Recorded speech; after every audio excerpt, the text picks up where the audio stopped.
मैं हूँ इस समय रावल गांव हाट कालिका में। उसके व्यूज गए ना ऊपर, वो खांसी होती है ना गले में छीलने वाले करके, इस टाइप की खांसी होती है, बहुत दिक्कत करती है वो गले में। घुसा खांसी बोलते हैं पहाड़ों में उसको, अब प्लेन में तो जो भी बोलते हैं मुझे।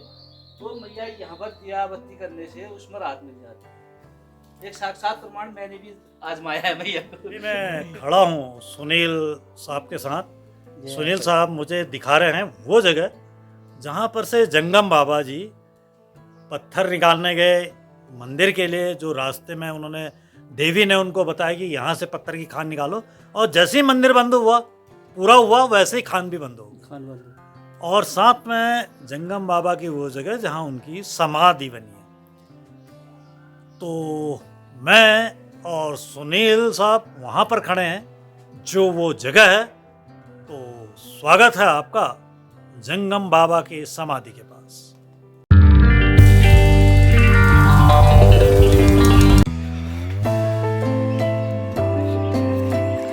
चलिए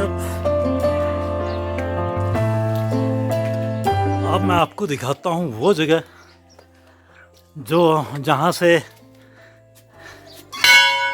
जंगम बाबा ने मंदिर निर्माण के लिए पत्थर निकाले थे, या देवी ने जंगम बाबा को वो जगह दिखाई थी। चलते हैं उस जगह पर। हाट कालिका की अपनी पुरानी श्रृंखलाओं में मैंने आपको बताया था इस मंदिर के निर्माण के बारे में, जिसमें कि वर्णन किया गया था कि यहाँ के एक पंत जी हैं जो जंगम बाबा को लेके आए थे। जंगम बाबा को आदेश मिला था ये मंदिर निर्माण का। तो मैं आपको ले चल रहा हूँ उस जगह जहाँ पर ये जंगम बाबा की समाधि है, साथ में जहाँ पर देवी जंगम बाबा को ले गई थी पत्थर के लिए। यहाँ से पत्थर उसने दिखाए थे बाबा जी को कि यहाँ पत्थर हैं करके। जरा सा मुझे वो जंगम बाबा को जो मैया ने आदेश दिए थे ना, एक तो जंगम बाबा के बारे में, दूसरा मैया ने जो उनको बताया था कि यहाँ से मेरे लिए पत्थर ले आओ करके। वो जगह तो वो मैं आपको दिखाता हूँ। यहाँ पर से तकरीबन 50 मीटर की दूरी पे है। अच्छा, तो पहले वहाँ पर चल के आपको बताता हूँ, उसके बाद पूरी कहानी वहाँ पर से स्टार्ट होती है। ठीक है ठीक है। मेरे को लग रहा है ये गेट आ गया है, तो शायद हम जगह में आ गए हैं लगभग। ये सब पुरानी बाजार हुई, अब पुरानी बाजार पूरी खत्म ही होगी। पूरी खत्म ही, अब आता नहीं आदमी को, एक दुकान बची है बस। ये जो रास्ता है ये ऊपर बाजार में लिख के होता होगा।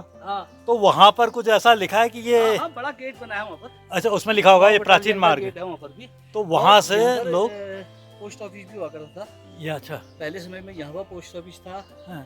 और यहाँ पर कुछ सरकारी हौजरी का वो था। अच्छा, तो ये पूरा साजी लोग की बिल्डिंग है, मतलब इसी पे था सारा वो। अच्छा, और तो पहले से आपका कहने का मतलब ऊपर से आए वो हाँ, पूरे लोग यहीं से आए। हाँ, सारे लोग। फिर वो रोड बनने से। ये रास्ता, एक चीज और है, ये रास्ता आपका पिथौरागढ़ भी जाता है। अच्छा, ये पैदल पिथौरागढ़ तक गया। पैदल पिथौरागढ़ अल्मोड़ा वाला रास्ता। अभी जो आपने मुझे नीचे नौले में नीचे को जाते हुए रास्ता था वो पूरा पिथौरागढ़ को गया पैदल। पिथौरागढ़, ये सीधा अल्मोड़ा पैदल। पैदल। अच्छा, पैदल अल्मोड़ा वाला ये है। हाँ, ये है। हाँ हाँ, तिब्बत भाबर पैदल मार्ग मैंने बनाया तो है, मुझे पता तो है तिब्बत, लेकिन ये रास्ता है नहीं पता था। तो ये डीडी हाट भी जा रहा है फिर। ये रास्ता है, ये अल्मोड़ा और पिथौरागढ़ आता है। अल्मोड़ा पिथौरागढ़ के लिए हुआ ये। हाँ। अच्छा, ये पूरी बाजार पुरानी। तो ऊपर से आए वो लोग और यहाँ गए और वहाँ से नौले में गए, नहाया और उसके बाद ऐसे करके मंदिर को चले गए। अच्छा,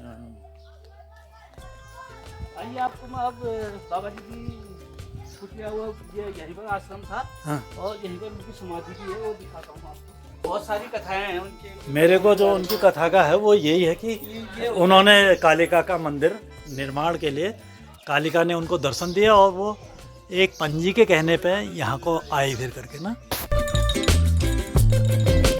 यह परिसर एक तरह से कह सकते हैं नौला परिसर है। तो यह जो नौला परिसर है ये जंगम साधुओं का अखाड़ा रहा था। जंगम बाबा लक्ष्मण गंगोली हाट क्षेत्र के प्रमुख साधु थे और 20वीं शताब्दी में इनका प्रभाव गंगोली हाट क्षेत्र पर बहुत ज्यादा रहा था। और विशेष रूप से हाट कालिका की महापूजा और 9 देवियों की स्थापना करवाने में इनका बहुत ही ज्यादा महत्वपूर्ण योगदान रहा। बद्रीदत्त पांडे जी द्वारा लिखित कुमाऊं का इतिहास पृष्ठ 78 के अनुसार अगर बात करें तो गंगोली हाट में मणिकोटी राजा रामचंद्र देव ने एक गंध विहार की स्थापना कराई थी, जिसके निर्माण होने में लगभग 14 वर्ष लगे थे। इसने कमादेश अर्थात कुमाऊं में लगभग 400 साल तक शिक्षा का जो व्यापक प्रचार प्रसार किया था। दुर्भाग्यवश अभी उसका इतिहास अंधकार में ही है। गंध विहार विश्वविद्यालय के लिए प्रयुक्त प्राचीन शब्द है। एक और शब्द सोमती, ये यहाँ के शिलालेखों में पढ़ने में आता है। इसके अनुसार अगर बात करें तो गंध विहार का निर्माण संवत 1321 अर्थात सन 1264 में आरंभ होकर संवत 1335 अर्थात सन 1278 में पूर्ण हुआ था। तो ये है हमारी घुसा देवी मैया। कुशा देवी, घुसा देवी, घुसा घुसा देवी, घुसा, हाँ, जो घुसा खांसी होती है ना, हाँ हाँ एक तो हमारी पहाड़ी भाषा में तो घुसा खांसी बोलते हैं। हाँ, तो गले में घुसा खांसी हो जाती है, बहुत दर्द करता है गला, खांसने में वो करने में छिल जाता है, जैसे गला ऐसा होता है। तो यहाँ पर जब आप दिया बत्ती करोगे माँ घुसा देवी के चरणों में, हाँ। तो खाली मात्र दिया जलाने से आपका उस चीज में मतलब रोकथाम हो जाएगी, अपना ठीक हो जाता है। अच्छा, ये घुसा देवी है ना, ये सामने ना।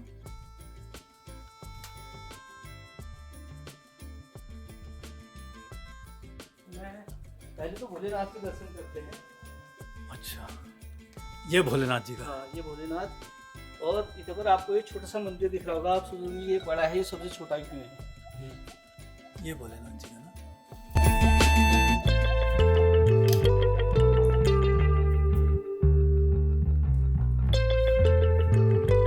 यहाँ भी लिखा है। अच्छा, हाँ, यहाँ भी है, इसमें भी वही है। ये मंदिर के बाहर एक शिलालेख लगाया गया है। इस शिलालेख पर संवत 1903 लिखा गया है अर्थात सन 1846 है। जो ये शिलालेख है ये देवनागरी लिपि और हिंदी भाषा में लिखा गया है। जो करीब ये 7 पंक्ति दिख रही हैं, इसमें 7 पंक्ति का है। इसके पहली पंक्ति में तिथि है, दूसरी में जंगम बाबा का नाम है और तीसरी पंक्ति में काली मंगला लिखा गया है। इस शिलालेख के 5वीं पंक्ति के अंत में जाह्नवी शब्द भी लिखा गया है अर्थात यह एक प्रमाणिक शिलालेख है।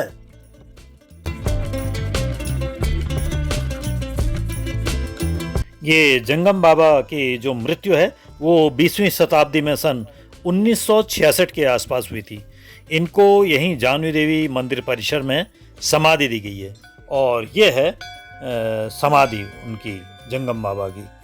और ये जो समाधि स्थल है उसके ऊपर ही मंदिर बना। तो ये था ये यहाँ का जंगम बाबा का अखाड़ा, और कि ये जंगम बाबा का अखाड़ा कह लीजिए या जंगम बाबा का मंदिर समूह। ये बहुत छोटे छोटे मंदिरों का एक समूह है यहाँ पे। ये मेरे विशेष यहाँ पर सौभाग्य से मिले और इन्होंने मुझे यहाँ के पूरे दर्शन कराए। जो मेरे मन में उत्सुकताएं थी वो सारे, और जो पहले के राज थे वो सारे राज खोले और ऐसी बेशकीमती चीज़ बताई शायद ही किसी को ये चीज़ें पता हो वाही जगत में। यहाँ वालों को तो खैर पता होगा लेकिन वाही जगत में ये चीज़ें पता नहीं थी। ये जो मैंने अभी पहले आपको बताया था कि गंध विहार शब्द गंध विहार है, तो ये गंध विहार शब्द मैंने ये भी बताया था कि ये विश्वविद्यालय के लिए प्रयुक्त प्राचीन शब्द है। तो बात आई विश्वविद्यालय, तो ये जो आपको बिल्डिंग अभी किनारे को दिख रही थी ये है कॉलेज जो आज की डेट में बालिका कॉलेज कहलाता है, बालिका इंटर कॉलेज। ये उस समय के विश्वविद्यालय के अवशेष हैं। ये चलिए अब मैं आपको ले चलता हूँ उस जगह पे जहाँ पर से हाट कालिका देवी ने जंगम बाबा को पत्थर निकालने की जगह दिखाई, खान दिखाई थी। हाँ सुनील साहब, वो आपने कुछ बताया मंदिर के पत्थरों के बारे में। हाँ, वो क्या कहानी थी और कहाँ से थी? तो ये बाजी खाड़, यहाँ पर पहले बाजी खाड़ बोलते थे ना, तो बाबा जी ने जो पत्थर, बाजी खाड़ इसलिए बोलते थे कि बाबा जी ने खाड़ खोदी थी तो वहाँ से पत्थर निकले थे मैया के मंदिर के लिए, तो यहाँ पर से वो अच्छा, पत्थर ये जगह है वो? हाँ, ये वो जगह थी। तो फिर उसके बाद एक बाबा जी की समाधि भी इधर बनाई गई थी। वो वाले बाबा जी नहीं, वो दूसरे बाबा थे। तो यहीं पर वो बाजी खाड़ रही, ये वाली जगह पोर्शन थी। अब थोड़ा बहुत ये यहाँ पर काम करने से मिट्टी उससे थोड़ा बहुत। अच्छा, आपका कहने का मतलब है जब जंगम बाबा को मंदिर बनाने के लिए पत्थर नहीं मिले तब फिर देवी ने जब उनको पत्थर की जगह दिखाई, वो पत्थर की जगह ये थी। यहाँ वहाँ पर से ही मंदिर के देखो जस्ट में उससे यहीं पर से मिल गया, वहाँ से सारा यही निर्माण पूरा हो चुका, उसके बाद वो बंद हो गया। फिर पत्थर निकलने ही बंद हो गए थे ना एकदम, जैसे ही मंदिर मंदिर के ही बराबर निकले, लास्ट पत्थर एक ही जो बचा था वो वहीं पर तक निकले। बंद है। अच्छा, ये सब मैया के क्या क्या जगह का नाम क्या कहा? बाजी खाड़ बोलते हैं। ये जगह बाजी खाड़। हाँ, बाजी खाड़। अच्छा, बाजी खाड़ की खाड़ से निकली थी ना, बाबा जी ने हाँ। खोदा। हाँ, वो पहले बाजी कर में दी। पहाड़ी भाषा में बोला कि बाजी- उसमें कि पहाड़ी लोग हुआ थे, बोलते खाड़ खोदी वाली बात, सॉरी पत्थर निकले वाली बात। हाँ, तो अब उसके बाद बांस खुदाई बढ़ गया की थी, वो। अब हम हिंदी में बोलेंगे खुदाई की थी, हाँ, तो हाँ। पहाड़ी में खाड़ हो गया। हाँ, हाँ, हाँ, ठीक है, ठीक है। तो ये थी कहानी बाबा जंगम मंदिर समूह की, साथ में वो जगह जो जगह हाट कालिका ने अपनी मंदिर बनाने के लिए पत्थरों की व्यवस्था हेतु एक पत्थरों की खान बाबा जंगम को दिखाई थी। अब आज का ये वीडियो मैं यहीं पर समाप्त करता हूँ।